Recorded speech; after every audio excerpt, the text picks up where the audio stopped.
کسی کے یہ نکاح کا مسئلہ پوچھا گیا ہے۔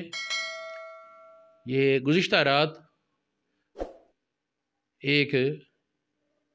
بڑے عالم ہیں، انہوں نے یہ سوال کیا، مدرس قسم کے عالم ہیں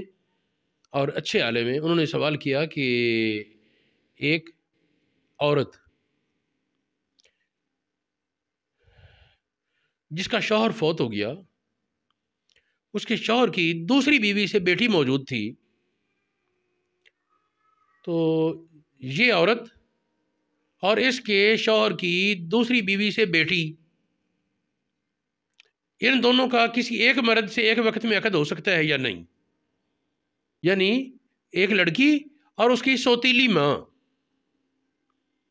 ان دونوں کو ایک عقد میں تیسرا آدمی جمع کرے، ایک وقت میں اس لڑکی سے بھی اور اس کے باپ کی بیوی جو اس لڑکی کی ماں نہیں، اس سے بھی نکاح دونوں سے کرے۔ اب لگنے میں تو ماں بیٹی ہیں، تو کیا یہ نکاح جائز ہے یا نہیں؟ یہ سوال تھا۔ میں نے کہا کہ یہ نکاح جائز ہے۔ اس کی صراحت جن کتابوں میں ہے، پہلے حدیث پاک کا ایک حوالہ، صحیح بخاری باب ما یحل من النساء ما یحرم، جن عورتوں سے نکاح جائز ہے اور منع ہے، اس باب میں تعلیقاً ذکر ہے، معلق ذکر کیا، انہوں نے سند نہیں ذکر کی، لیکن امام بخاری کی تعلیقات بھی صحیح کا حکم رکھتی ہیں۔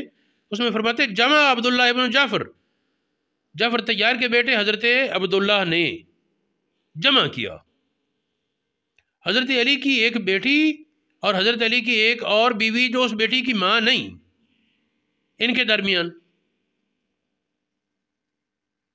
جمع عبداللہ ابن جعفر بن ابنت علی و امرات علی، حضرت علی کی ایک بیٹی اور حضرت علی کی اس بیٹی کی ماں نہیں، کوئی اور بیوی، ان کو جعفر طیار کے بیٹے نے ایک وقت میں جمع کیا۔ یہ حدیث سند کے ساتھ سنن سعید بن منصور میں موجود ہے، مصنف ابن ابی شیبہ میں موجود ہے، طبقات ابن سعد میں 2 جگہ موجود ہے، سنن بہقی میں، معرفت السنن والآثار میں، علامہ ابن منذر نے بھی اس کو بیان کیا ہے۔ یہ ایک حوالہ ہوا۔ دوسری بات، ابن عباس رضی اللہ تعالی عنہما نے ایک عورت اور اس کے شوہر کی بیٹی جو اس عورت سے نہیں کسی اور عورت سے تھی، ان کے درمیان جمع کیا۔ یہ امام احمد بن حنبل کی منقولہ مسائل میں ہے، احکام القرآن جساس رازی حنفی ان کی تفسیر میں ہے، تبیین الحقائق میں اور کئی کتابوں میں یہ صراحت موجود ہے۔ اب یہ فقہ کا حوالہ بھی یہاں چاہیے، تو فقہ کی کس کتاب میں یہ مسئلہ موجود ہے؟ تو سنیں، یہ ہدایہ شریف، تبیین الحقائق، بنایا، درر غرر، غنیت ذوی الحکام، البحر الرائق، مجمع الانہر، فتاوی عالمگیری، تنویر الابصار، در المختار، رد المحتار، فتاوی حامدیہ وغیرہ میں موجود ہے، اور یہ چاروں ائمہ کے نزدیک جائز ہے۔ امام ابو حنیفہ، امام مالک، امام شافعی، امام احمد بن حنبل، چاروں کے نزدیک یہ جائز ہے۔ میں نے دوسری فقہ کی کتابیں بھی مطالعہ کیا ہے، لیکن میں اس وقت صرف فقہ حنفی میں وہ مقامات ذکر کر رہا ہوں جنہوں نے صراحت کی، چاروں ائمہ کا اتفاق ہے۔ بحر الرائق،